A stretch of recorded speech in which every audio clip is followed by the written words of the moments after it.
প্রাকৃতিক সৌন্দর্যের অপরূপ লীলাভূমি অস্ট্রেলিয়া। বলা যায় পাহাড় আর সমুদ্রে ঘেরা দেশটি প্রকৃতি প্রেমীদের কাছে স্বর্গরাজ্য। সমুদ্রকে কেন্দ্র করে এই শহরগুলো গড়ে উঠেছে। প্রত্যেকটি শহরে অসংখ্য নৈসর্গিক সুন্দর স্থান আছে। একই দেশে এত প্রাকৃতিক সৌন্দর্য কমই দেখা যায়।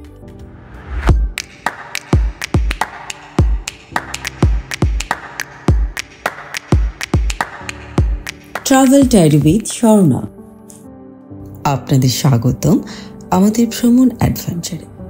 আজকে আমাদের যাত্রা গোল্ড কোস্টের উদ্দেশ্যে। সেখানকার বৈচিত্র্যময় সংস্কৃতি, অসাধারণ প্রাকৃতিক দৃশ্য যা সবাইকে আকর্ষণ করে।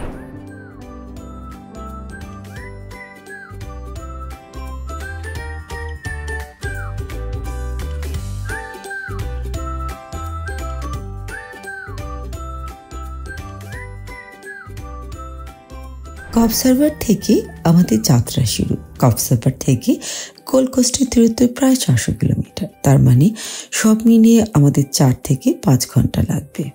আর তাই আমরা ব্রেকফাস্টের জন্য কক্সবাজারের পার্ক বিচ প্লাজা সেন্টারে যাই। আমরা প্রথমে কিছু কেনাকাটা সেরে ক্যাফেতে বসি। এখানে প্রয়োজনীয় সব দোকানগুলি আছে।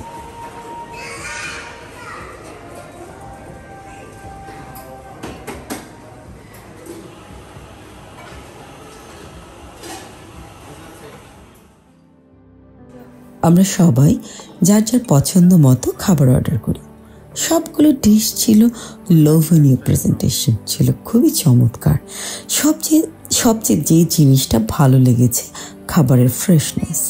এখানে এসে কেউ যদি সকালে নাস্তার কথা চিন্তা করেন তাহলে আমি অবশ্যই রিকমেন্ড করব পার্ক বিচ প্লাজার বি ক্যাফে। সকালে নাস্তার পর আমরা শেলি লুকআউটে যাই।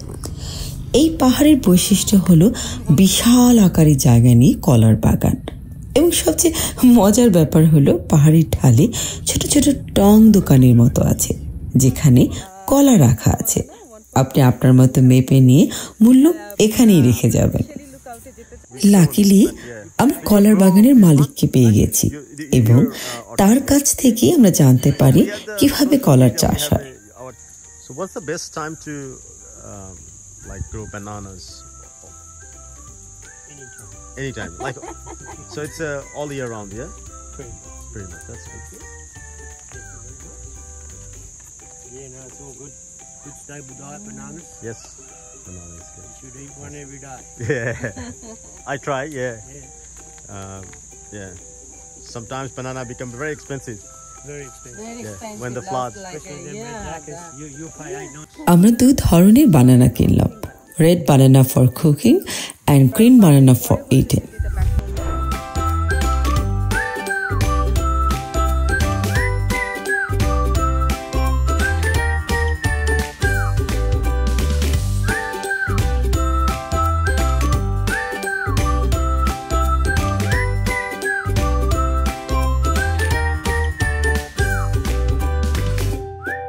কক্সবাজারের শেলি লুকআউট ভ্রমণ করে আমরা আমাদের গন্তব্যের উদ্দেশ্যে রওনা দিই।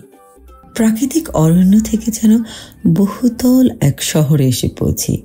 পুরো এলাকা জুড়ে ছোট বড় অসংখ্য হোটেল, সমুদ্র সৈকতকে ঘিরে এক রহস্যময় শহর।